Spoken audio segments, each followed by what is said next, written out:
Welcome back. You're listening to The Voice of Russia with me, Scott Craig. Say the word Europe these days and thoughts naturally turn to the crisis engulfing Greece, which recently received another bailout to stave off financial collapse and prevent financial contagion from rocking the entire European financial system. But looking beyond Greece, what impact is the crisis having on future plans for the EU to grow? Are its plans to expand further still looking solid given the Greek crisis? To discuss this, I'm joined here in the studio in London by Athanasios Manis. He's a PhD candidate at the European Institute at the London School of Economics. Brendan Donnely is Director of Federal Trust, a pro-EU think tank. He's also a former MEP. And Robert Oulds is Director of the Bruges Group, a think tank that campaigns for a less centralised Europe. Robert, let me come to you first. Simple question. Is expansion, enlargement in the EU now effectively dead, at least for now? Expansion of the European Union is very unlikely at the moment. Of course, they're taking in Croatia, but at this time being, the European Union is suffering economically. It can't be afford to be taking on other members, and really the divisions in the European Union are growing as a result of the EU's inspired austerity programmes, which are causing a great deal of harm amongst many nations' economies. So really expanding the EU isn't really an alternative, and countries that are outside of the European Union are generally better off than those countries within the European Union. So why countries would want to join is increasingly becoming less likely. Though, to be fair, I doubt you would be arguing for EU expansion, even if the economic circumstances were better. Well, when there is an expansion of the European Union, there is always a further degree of centralisation. Some people in this country, in Britain, have often favoured an expansion of the EU, thinking that would be a less centralised EU. But what has actually happened whenever the EU expands, there is then more powers handed over to the institutions of Brussels, which are unelected and undemocratic. Brendan Donnely, is the issue of expansion or enlargement effectively shelved now because of the crisis? I think it's true that enlargement isn't dead, but it's pretty sickly. I think there's every chance that in the longer term, Serbia and possibly Montenegro will join the European Union. But I'm rather sceptical about any other countries. Turkey, I think, really will not join the European Union now. Whether it's a good thing or a bad thing, I don't think it's going to happen. And I think that the difficulties, if you regard them as difficulties relating to enlargement, antedate the Eurozone crisis. I think the Eurozone crisis at the margin may have reinforced people's doubts within the European Union about expansion, about enlargement, but I think the decisive thing was Bulgaria and Romania joining. I think a lot of people in the European Union decided and concluded that had happened too quickly. That had an influence on Croatia. The Croatian accession negotiations took longer. So go back to my original point, a little more, I think, but not much in the way of expansion, but from a different set of reasoning from that which Robert's put forward. Athanasios, is enlargement now effectively shelved? I think this is a very good question, and politicians nowadays mostly tend to focus on the economic crisis and see it as a problem per se. But I do think that we have to ask ourselves about the ramifications that the Eurozone crisis has on EU enlargement. And I think that this is a difficult question, but let me start by saying that EU enlargement has two sides. It has the demand side and the supply side. The demand side is about the power of attraction of the EU. So what the EU tells to third countries, whether it is an aim or a goal that has to be achieved. And then the supply side, which has to do with whether the already EU member states want third countries to join the EU. So the question should be whether the Eurozone crisis has an impact on the demand and supply. And as far as the demand is concerned, I would say that to a certain extent that there is some kind, I suspect that there will be, if it's not still there, some kind of impact, considering that most of the third countries have been joining the EU, like from Central Eastern Europe, for its economic prosperity. On the other hand, we have the supply side, and we have to think that in order for the EU to integrate a potential member state, it has to have a very important economic capacity. And if it doesn't have this capacity, then I assume that it would be very difficult for new candidate countries to join the EU.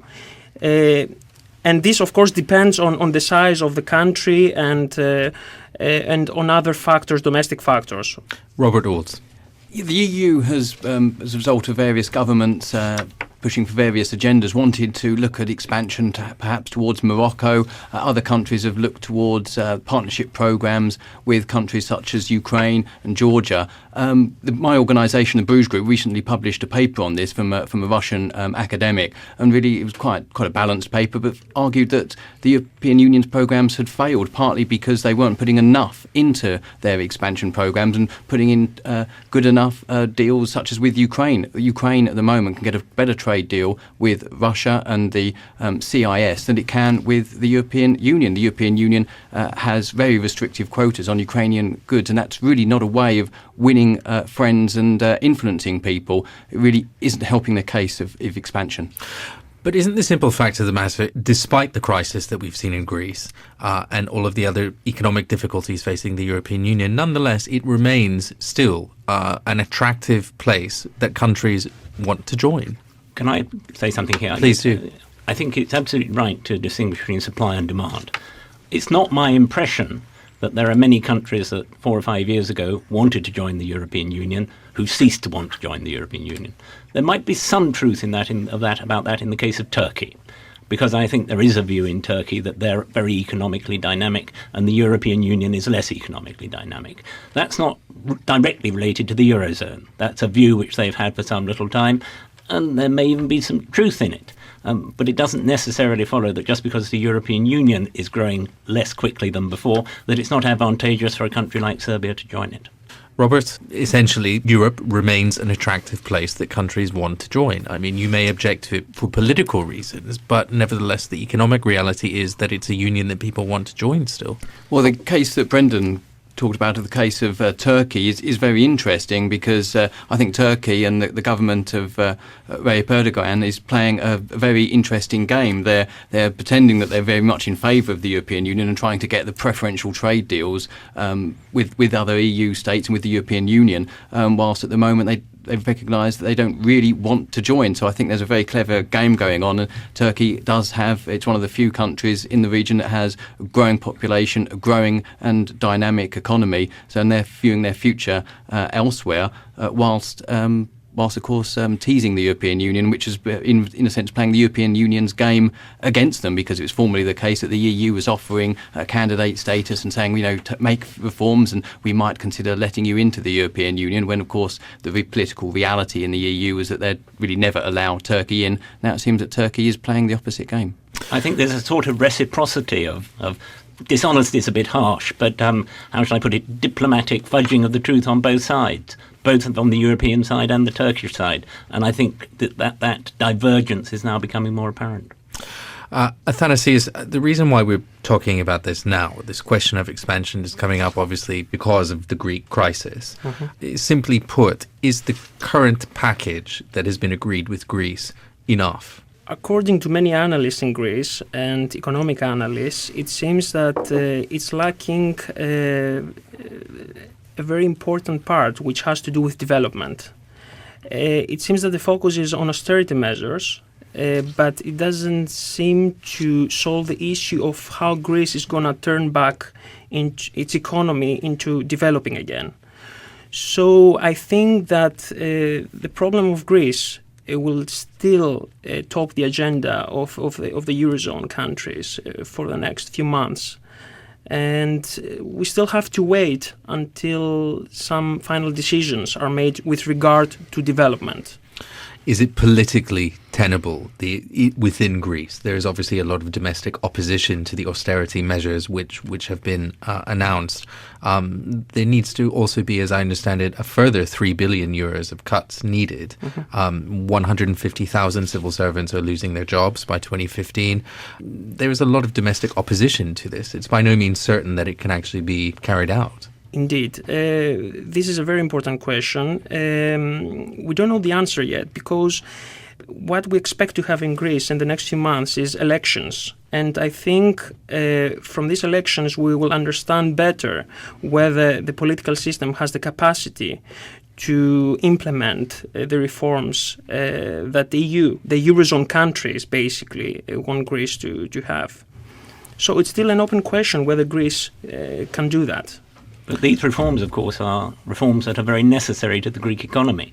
The euro, in a sense, is irrelevant to that. If the euro didn't exist, these would still be necessities for the Greek economy. So I think that needs to be put into the mix. And indeed, the OECD has said that out of the developed economies, the Greeks work the longest hours, but actually they're one of the least productive. There are many analysts who say that if Greece were not in the Eurozone, then it could devaluate its currency, drachma. Even if it did want to devalue, it could only get some benefit from that if it carried out these liberalising economic reforms in its own area. You can't simply deal with economic inefficiency by devaluing indefinitely. I mean, there are liberalizing reforms, as you call them, but at the same time there are reforms that have a great impact on the social cohesion of the country, and it's not certain whether the country can follow a sustainable path through these reforms. Brendan, you think austerity, in the Greek case, austerity itself is not enough?